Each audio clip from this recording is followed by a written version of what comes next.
kama sio kupata ushindi kwa Simba mabao 3-0. Hivyo maana halisi ya kile ambacho kingefanyika tarehe 8. Uliza swali la maana. Okay. Simba imepata ushindi kwenda hatua inayofuata. Pengine mipango ni nini sasa baada ya hapo? Tunayo furaha kubwa hii leo, tumepata ushindi mbele ya TMA na lengo letu lilikuwa ni kupata ushindi na kufuzu kwenda hatua inayofuata ya michuano hii ya kombe la shirikisho ya CRDB. Malengo hayo yametimia kwa 100%. Tumepata ushindi na tumefuzu kwenda hatua inayofuata.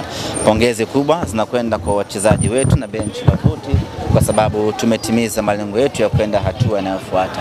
Haikuwa nyepesi, japo kila mtu aliweza kufikiria kwamba ingekuwa mechi nyepesi kwa sababu ni TMA, timu ya ligi daraja la kwanza dhidi ya timu ya ligi kuu.